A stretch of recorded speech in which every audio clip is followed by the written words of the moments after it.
Well, welcome, Mr. Tom Morello. Thank you for joining me on the Green Room podcast today. My pleasure. Thanks for having me. How's it going? It's not too bad. I think we're at a very, interesting time in 2021, but obviously there are some exciting things still to happen. One of these is obviously something you are gifting to all of us as a man of many, did I say many talents that span beyond the musical realms. The impending adventure for you is, of course, the release of the Atlas Underground Fire, not just a new Tom Morello album, but a follow-up to the incredible The Atlas Underground, and chocked full of so many collaborations. Like, you're no stranger to new album territory, but I believe this particular album focused on the realities and unique challenges that we've all kind of been going through the last 18 months. Yeah. What series of events led to the creation and ultimate journey towards this album? Sure. Well, from the time I was 17 years old until March of 2020, I had constantly been writing, recording, touring, and releasing music. And all that came to a screeching halt. And it was really just sort of staring down the barrel of a new reality. There were going to be no shows. There was no idea when people might get in a room to record again. I have a recording studio in my home, but I don't know how to work it. So there's normally an engineer who's here, but there was no engineer, for a year during lockdown.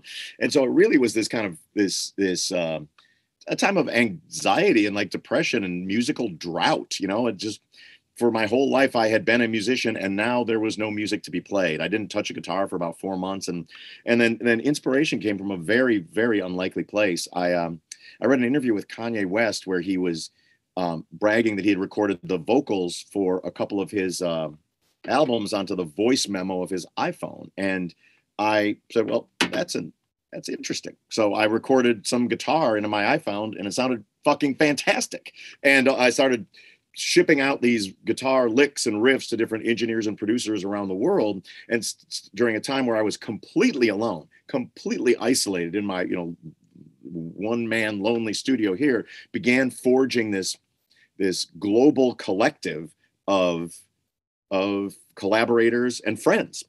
And, at a time where every day felt like it was exactly the same, there was this spice of the creative unknown on a daily basis where I'd come up here, just grab a guitar, whatever I was feeling on that particular day, not overthinking it, and go, oh, maybe I'll send this to Bruce Springsteen or Bring Me the Horizon or Damian Marley and just see what happens. And it became this like rock and roll pen pal situation where I'd send tracks out and get tracks back. And, and the collaborators on this record, I got to tell you, some of them were old friends and some sort of brand new artists that I discovered, but we were all over the map geographically. Bruce Springsteen was in New Jersey, Eddie Vedder in the Pacific Northwest, Bring Me the Horizon was in both Brazil and the UK, Chris Stapleton in Nashville, Fantagram in LA, Mike Posner recorded his vocals at 25,000 feet in Nepal on his way to summiting Mount Everest. For real. He summited, between the beginning of the recording of this album and the end, Mike Posner summited Mount Everest. Damian Marley was in Jamaica, Refused was in Sweden, and Sama Abdul Hadi was in Palestine. So here I am, like on a daily basis, just, doing dishes and fixing broken windows and trying to keep the grandmas alive and the kids from going crazy. And then I would come up here to escape for, an hour and 90 minutes into this global community of musicians. And just getting stuff casually while someone's scaling Mount Everest, Exactly. the dichotomy of that experience, I cannot get it. Yeah, I would send Mike, here's the latest mix. I need you to approve this or give me notes on this. And be like, dude, I'm like on oxygen at 25,000. I'm at base camp at 25. Like, I can't help you right now.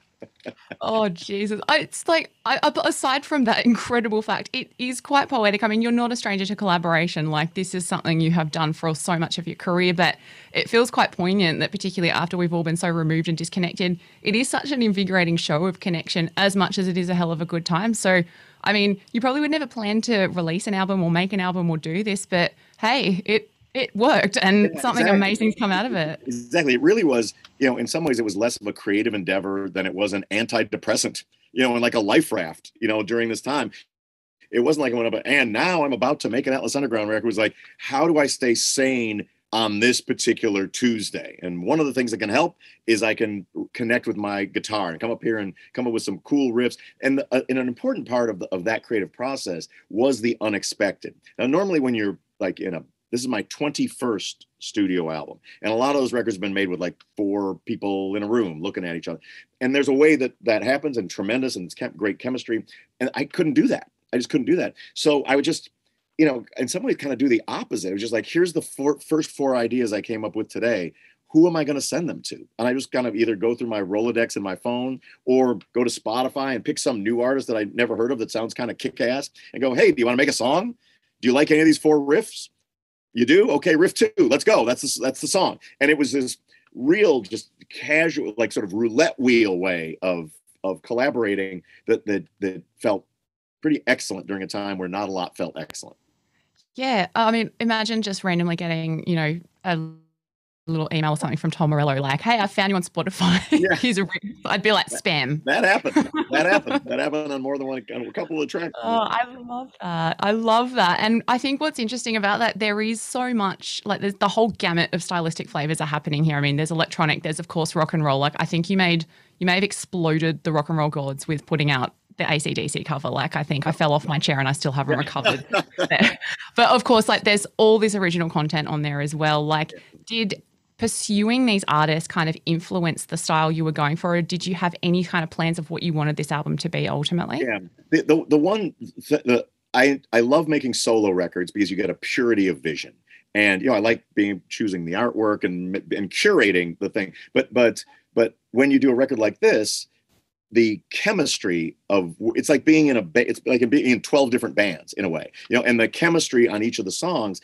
Whatever idea I come up with, it is going to mutate because of the talents of whoever it is that I'm working with. And so I might have an idea. Here's riff 1, here's riff 4A, whatever that I'd like to kind of put together, but it'll never turn out to be exactly that. It'll transcend and I love so it's a combination of sort of the purity of an overall vision and my guitar leading the charge in each of the songs, but the chemistry and the unexpectedness of where the songs actually end up due to the, tremendous talents of the different people I've, been blessed to work with. Yeah, it's such an incredible ride because obviously like there's just, I was not expecting it. Like it's still incredible, but everyone I'm like, whoa, okay, that just happened. And it's really exciting listen. And interestingly, like to how you say how it actually came to be, I mean, no one would ever say like Tom Morello's recording riffs into his voice memos. Like that's not something that would usually happen. No. Was there elements of this process that you actually unexpectedly enjoyed that you may carry over into whatever you go on to next? Well, certainly I've learned that I can now make an album from anywhere. I mean, there was some of it was recorded through my big Marshall stack here in the studio, but my son has a little 20-watt amp in his room, and if inspiration struck, I'd just go down there and record some guitars, and those guitars are on the record too. It really sort of opened, like some of the, like my vocals for this record is me just just talking straight into the phone, Kanye West style. And so it does really open the possibility. First of all, you can throw away all the expensive microphones. So that's like that was a trick. We all got tricked, those of us with students. But no, it does sort of open the possibility, and I love to record in different ways. I love to record with musicians in a room again too. But it certainly expands the palette of ways that we can record. I think it should talk, since I am talking with Australia, I should at least tell the story of the AC/DC song. So, well, that was actually my next question, so I'll just sit back and just go for it. I was playing guitar in with Bruce Springsteen in the E Street Band in 2014 in Australia. And we were in Perth, the home of Bon Scott, the original singer of AC/DC. And I went to go pay my respects to Bon's grave late at night. It was about 11:30 at night. And I couldn't find his grave because disappointingly, it's not marked with an eternal flame. People need to get on that. Show some respect. But so anyway, I couldn't find it. So a motorbike is coming out of the mist in the graveyard at 11 o'clock at night. And it's a guy, sort of a heavyset guy with a German World War II Army helmet and a t-shirt which reads, "I don't give a shit, but if I did, you're the one I'd give it to." And I'm like, that guy is going to know where Bon Scott's grave is. So sure enough, he does. I pay my respects. I go back to the hotel. I see Mr. Springsteen. I'm like, "Bruce, do you think that the spiritual world of AC/DC and the spiritual world of the E Street Band might overlap in any way, shape, or form?" He's like, "I never really thought about that before, but I'll think about it now." So we started rehearsing Highway to Hell at Soundcheck the next couple of days. And we found ourselves in the Melbourne football stadium night 1, and Eddie Vedder happened to be there. He was on a solo tour of Australia, and and I had an idea. I knocked on the Bruce's dressing room door. I said, we are in Australia, where AC/DC is king, where the song Highway to Hell is the unofficial national anthem of rock and roll liberation. What if we open the set with Highway to Hell with Eddie Vedder singing along with you?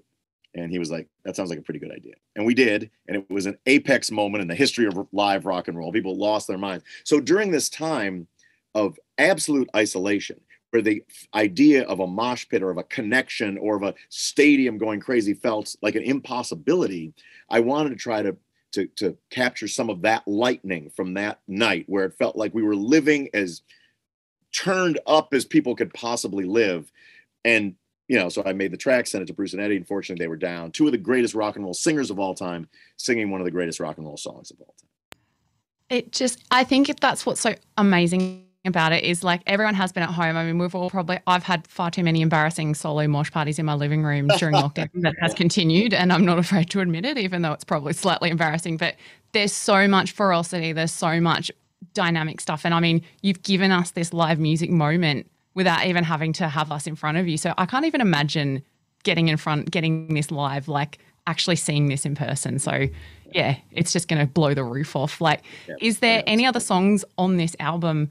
I mean, I know you've probably been able to play a few things here and there. We're still wallowing in lockdown here in Australia, but hypothetically, like, is there any song you haven't played live that you absolutely can't wait to bust out live? I haven't played any of these songs. With the exception of Highway to Hell. I mean, none of these songs have been played live, and you know, fingers crossed for 2022 that there will be live shows again. But right now, it just feels like it's you know, I have a tremendous amount of love and respect for the people that come to shows, and I want to do it at such a time where I can, in good conscience, feel that, like, it's safe for them and for the band and for the crew. Yeah, absolutely. And I mean, obviously something amazing about you. You are obviously so formidable, and you're probably an actual extraterrestrial wizard on the guitar. Like, it's just otherworldly. But so much of what you sing about and what you stand for carries over into the real world. Like, how important is it to you to be able to present some more serious and important issues alongside your art? Like, or is it just a natural dovetail of the two that just happens organically with you? Yeah, I would say it is. You know, I've always had, I didn't choose to be a guitar player. That chose me, you know, and so I'm kind of stuck, blessed and cursed with being a guitar player. And then it became my life responsibility to weave my convictions into my vocation, you know, and the ideas that I have about the world and what I see, the injustices that I see, and standing up to them, and the people who are resisting those injustices, who need to be celebrated, and, you know, their struggles to be celebrated, and putting wind in the sails of those who are, you know, working for a more just and humane planet. That mission is part of the DNA of the music, from Rage Against the Machine to Prophets of Rage to my own solo stuff. And so on this record, it's definitely one of the cornerstones. You know, the song with Grandson, Hold the Line, the song with Damian Marley, the Achilles List, the song with Sama Abdul Hadi, who's a great young Palestinian DJ. Just her existence is one that is political.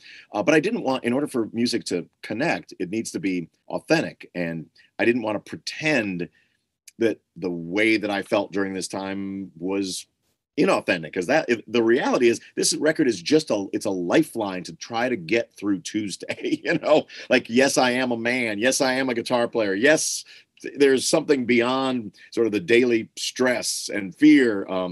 And so, you know, the Chris Stapleton song, The War Inside, and the Bring Me the Horizon song, Let's Get the Party Started, and the Fantagram song, Driving to Texas, all sort of capture that sort of the dark wave that was rolling over us during that time. And I didn't want to ignore that. Then there's a third category of song in this record, which is no less important, and that is the instrumental tracks. Those are assertions that the electric guitar, one, is that I am alive and well as a guitar player, and I can play my ass off, check it out, you know, and but two, that the electric guitar is alive and well, and it's not just an instrument that has a past, it's an instrument that has a future. Perfectly spoken, and a brilliant outing, and we are also fortunate to be having this in our lives. So thank you for still creating in an extremely difficult time, and thank you for joining me today. My pleasure. Thanks so much for having me.